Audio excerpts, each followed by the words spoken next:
എല്ലാവർക്കും നമസ്കാരം. ഇന്ന് നമ്മൾ പാവയ്ക്ക കൊണ്ട് ഒരു അടിപൊളി വിഭവം ഉണ്ടാക്കാൻ പോവാണ്. കുറച്ച് വെളിച്ചെണ്ണ ഒഴിക്കാം. വെളിച്ചെണ്ണ ഓയിലോ ഓരോരുത്തരുടെ ഇഷ്ടം. നമുക്കിവിടെ വെളിച്ചെണ്ണയുടെ സ്വാദേ പറ്റുള്ളൂ.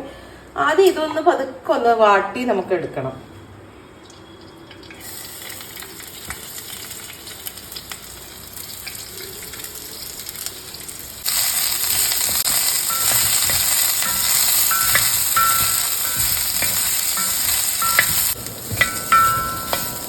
ഇതൊന്ന് വാടി കഴിയുമ്പോൾ നമ്മൾ മാറ്റും. എന്നിട്ട് മസാല പെരട്ടിയിട്ട് വീണ്ടും ഡ്രൈ ആണ്. ഇനി നമുക്ക് കുറച്ച് ജീരകവും അതുപോലെ ഉള്ളി സവാള ആട്ടോ എടുത്തിട്ടുള്ളത്. ഇങ്ങനെ വേണമെങ്കിലും ആവാം. ഒന്ന് വാടണം.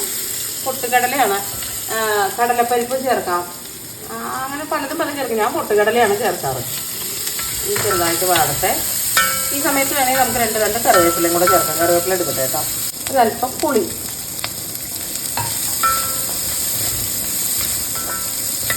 മല്ലിയാണെങ്കിൽ മുഴുവൻ മല്ലി ചേർക്കാം. എൻ്റെ കയ്യിൽ മല്ലി തീർന്നിരിക്കുക, അതുകൊണ്ട് മല്ലിപ്പൊടി.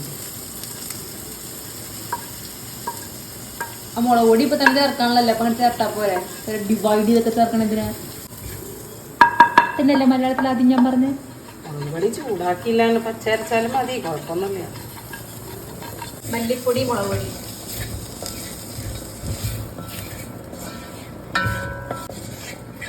അപ്പോൾ ഈ മസാലയുടെയൊക്കെ ഒരു പച്ചവാസനയൊക്കെ പോയിട്ടുണ്ട്. ഞാൻ ഇത്ര സാധനങ്ങളെ ചേർക്കാറുള്ളൂ. ചിലപ്പോൾ ഇതിൻ്റെ ഒറിജിനൽ റെസിപ്പിയിൽ വേറെ ഒരുപാട് സാധനങ്ങൾ ഉണ്ടാവുമായിരിക്കാം. ഈ ഒരു ഫ്ലേവറാണ് ഇവിടെ ഇഷ്ടം. ഞാൻ വെളുത്തുള്ളി അങ്ങനത്തെ സാധനങ്ങളൊന്നും ചേർക്കാറില്ല, ഇത്രേ ചേർക്കാറുള്ളൂ. ഇനി ഇതൊന്ന് ചൂടാറിയിട്ട് നമുക്ക് നല്ലപോലെ ഒന്ന് അരച്ചെടുക്കാം. വെള്ളം ചേർത്തരക്കണം. ഇത്തിരി ചേർക്കാം. പുള്ളിയുടെ വെള്ളം മതിയാവുമായിരിക്കും. വേണമെങ്കിൽ കുറച്ച് ചേർക്കാം. ചൂടാറട്ടെ. താങ്കളൊന്നും ഇതിന്റെ മുകളിൽ നിന്ന് ഇറങ്ങും? പറ്റില്ല, ഞാൻ ഇവിടെ സുഖം പിടിച്ച് ഇങ്ങനെ ഇരിക്കുവാണ്. അങ്ങനെ ഇരിക്കാൻ പാടില്ല. അമ്മ കഷ്ടപ്പെട്ട് എത്തി വലിഞ്ഞ കരക്കി ഇവിടെ ദേഷ്യം വരുന്നുള്ളൂ. പുല്ലുമല്ല. ആവശ്യത്തിന് ഉപ്പ്. അരച്ചു. ഇങ്ങനെ വെച്ചിട്ട് ഓരോ പാവയ്ക്കയുടെ ഉള്ളിൽ ഇതേപോലെ മസാല വെച്ചിട്ട് നമുക്ക് നിരത്തി വെക്കാം.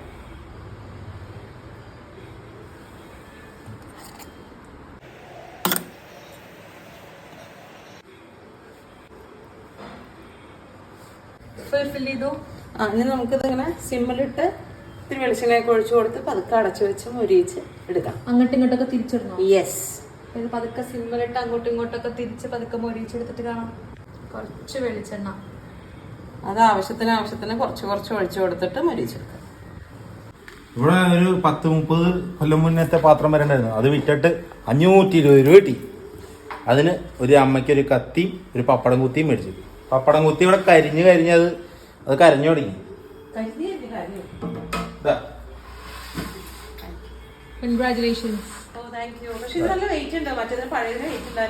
അമ്മയുടെ കത്തി.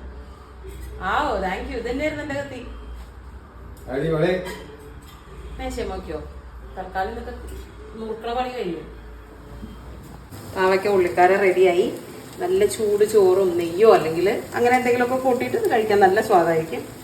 നമുക്കൊന്ന് ടേസ്റ്റ് നോക്കാൻ കൊടുക്കാം. ഇന്നത്തെ കൂട്ടാൻ പാവയ്ക്കപ്പെട്ടില്ലേ? കോമഡി, കളിച്ച കോമഡി. ഒരാൾ എനിക്ക് ഷർട്ടിന്റെ തുണി എടുത്തോണ്ടെന്നാണ്. എങ്ങനെയുണ്ട്?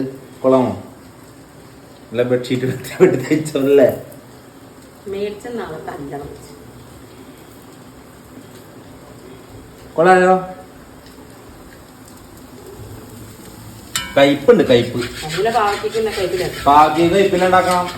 അപ്പൊ ഇതിങ്ങനെ പതുക്കെ മൊരിച്ചെടുക്കാൻ. ഈ നോൺ സ്റ്റിക് പാനൊക്കെ ആണെങ്കിൽ തീരെ ഒട്ടി പിടിക്കാതൊക്കെ കിട്ടും നമുക്ക്. ഇന്നിപ്പോ ഞാൻ ആ പാത്രം മൊത്തം വിറ്റിട്ട് അമ്മയ്ക്ക് ഗ്രാനൈറ്റിന്റെ പാത്രം മേടിച്ചു കൊടുക്കാന്ന് പറഞ്ഞാ പോയത്. 500 രൂപയ്ക്ക് ഗ്രാനൈറ്റിന്റെ പാത്രം കണ്ട ഞാൻ എടുത്തു വെച്ചിട്ടില്ലല്ലോ എന്ന് കടക്കാരൻ ചോദിച്ചു. അപ്പൊ ഇന്നത്തെ വീഡിയോ ഇവിടെ തീരുകയാണ് അല്ലേ? അപ്പൊ പുതിയ വീഡിയോ ആയിട്ട് നാളെ കാണാം.